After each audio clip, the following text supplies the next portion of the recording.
It's a common occurrence in NASCAR for drivers to go on hot streaks. Whether it's racking up on consistent finishes up front or just complete domination, you've more than likely seen it no matter how long you've followed the sport. You can talk about Richard Petty and his 27-win season, where he won 10 races in a row. You could also mention Jimmie Johnson's 5 straight Cup Series championships. And why wouldn't you? They're both feats that will most likely never be accomplished again. But there's one feat that hasn't necessarily gotten the love that the other two have. While it does get mentioned every so often, it never gets mentioned in detail. It's a tale as old as the hills. In a sea of new talent and fresh faces every year, there's still the grizzled veterans hanging in there. At age 51, handsome Harry Gant was still going strong. Born in 1940 in Taylorsville, North Carolina, a town of around 1,100 people, Harry would begin his racing career at Hickory Speedway, when he and his friends built a hobby stock car and took turns behind the wheel. Eventually, Harry would be the full-time driver of the car and would win the track championship. After Hickory Speedway was paved in 1967, Gant absolutely excelled on asphalt, winning over 300 races and winning 3 straight NASCAR Sportsman Series national titles between 1972 and 1974. Harry had also been given an opportunity in NASCAR's Winston Cup Series in 1973 in a one-off start at Charlotte for Don Levy Racing. From 1974 to 1978, Harry would make 11 more starts in the Cup Series, finishing in the top 10 3 times. After accomplishing so much of the short track ranks, Harry sold half of his construction business in 1979 to race full-time in Winston Cup at age 38.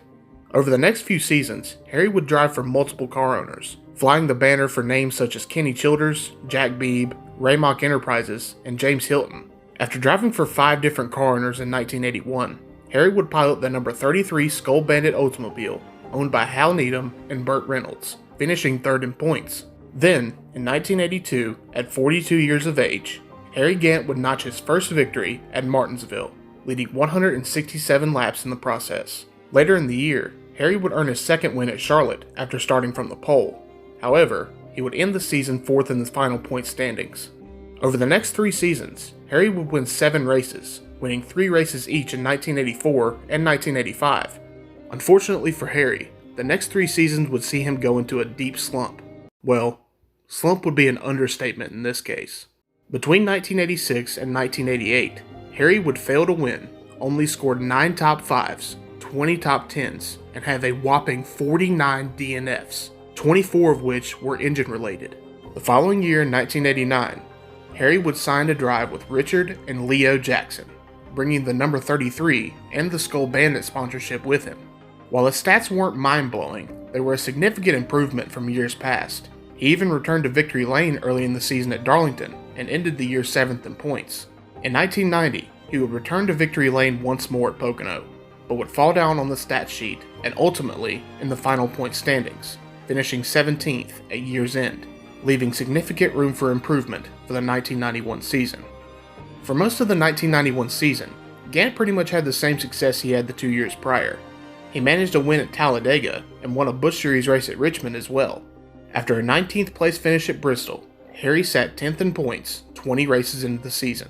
Then, the Cup Series headed for Darlington for the Southern 500. While being outside the championship fight by a large margin, Gant was still a favorite to win at Darlington, and for good reason. Gant had won there 8 times prior to the 1991 Labor Day weekend, and had a chance to make it 10 by the time the weekend was over, as he was entered in both the Busch Series and Cup Series races that weekend. As qualifying for the Busch Series came to a conclusion, Harry would start from the pole. He would lead 71 laps before issues with the car caused him to fall to 7th by the time the checkered flag waved. Now, it was on to Labor Day for the Southern 500.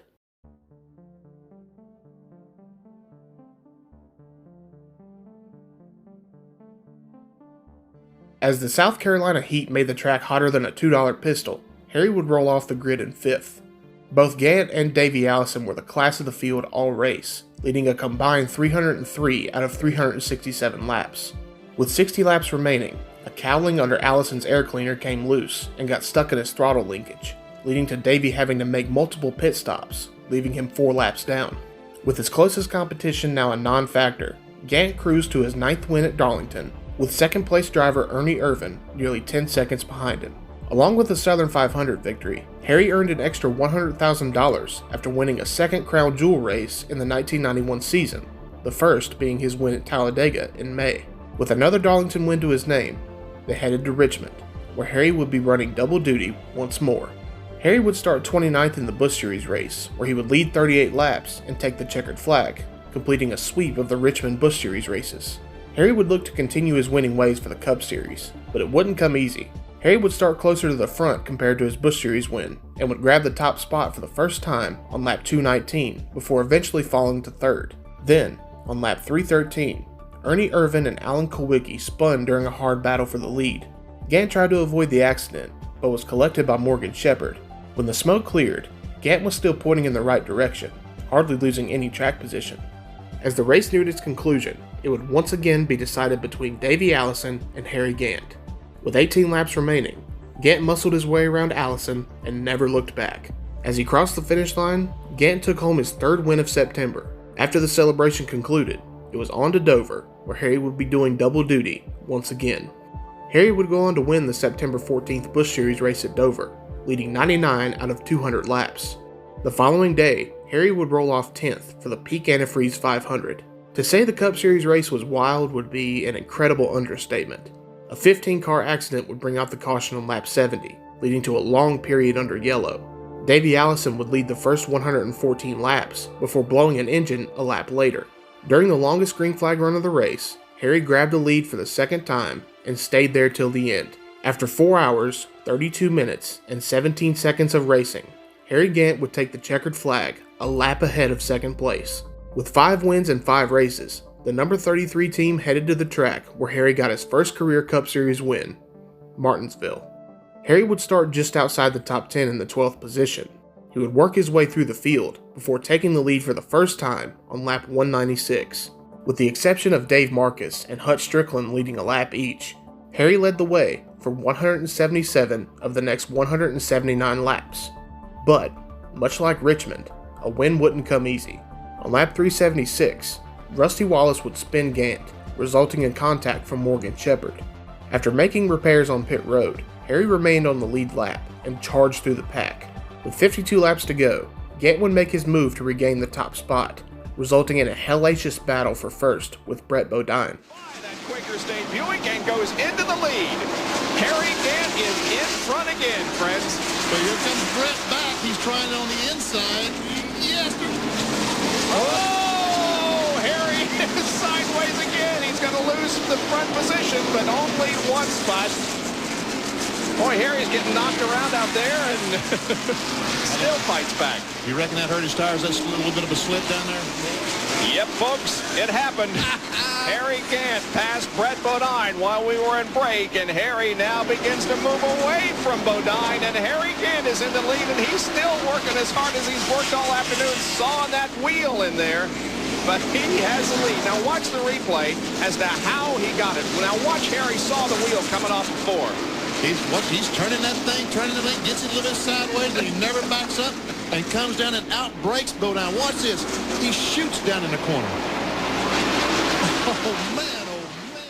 After 5 laps of battling, Gant completed the pass for the lead and never looked back, taking his 4th straight Cup Series victory and 6th straight NASCAR win. Harry had tied a modern-era record at 51 years young, and after qualifying for the final race of September at North Wilkesboro, the odds were looking promising for Harry to break it. For the first time in 4 years, Harry Gant would start from the pole position. As the race progressed, Gant would show everyone in the field that he was on another level, leading the first 252 laps. Morgan Shepherd would lead the next 41 before Harry regained the top spot. He seemed to be cruising to his 5th Cup Series win in a row. However, during Harry's final pit stop on lap 359, it became clear that his luck was beginning to run out. The brakes were going away. Possibly not wanting to jinx himself, Harry didn't tell his crew what he believed was happening. Here beside me, we'll get a comment from Andy. Andy, he's slowing a little bit. Andy, is there a problem with the car? Well, I don't know. Maybe the tires are wearing out a little bit. I don't know. He hasn't said much about how the car is. For 31 laps, Harry held on, with his brakes fading more and more. Then, with 10 to go, the brakes were gone. Dale Earnhardt would pass Harry on lap 392 and would cruise to an easy win. It wasn't until after the race that Gant told his crew what went wrong. An unfortunate end to Harry Gant's impressive run. Or was it? Gant would go on to win the next Busch Series race at Charlotte, along with the Busch Series season finale at Martinsville. He would end the 1991 Cup Series season in 4th place, earning just over 1,500 points and jumping 6 positions in the final 9 races alone. The following year, Gant would win Cup races at Dover and Michigan, and would match his final points position from 1991. Little did we know, Harry's win at Michigan would be his last. After the 1992 Cup season, Harry was never the same. He would only score 4 top 5s and 19 top 10s in the remainder of his Cup Series career, before deciding to hang up his helmet at the conclusion of the 1994 season at age 54. Today, Harry still resides in Taylorsville, North Carolina. At 80 years old, the ageless wonder is still hanging in there. As of this recording, he still holds the record for being the oldest driver to win in the NASCAR Cup Series at age 52, and with most drivers retiring in their mid-40s, he will most likely hold that record until the end of time. While it's not out of the question for someone to pull off a hot streak such as Harry's, it's highly unlikely. At the end of the day, we will still have the legend of Mr. September. And with that, I'll end it here. Thank you all for watching. I'm Jesse King, and I'll see y'all around. Did you ever look at it and say, man, that racing has been good to me? Every day.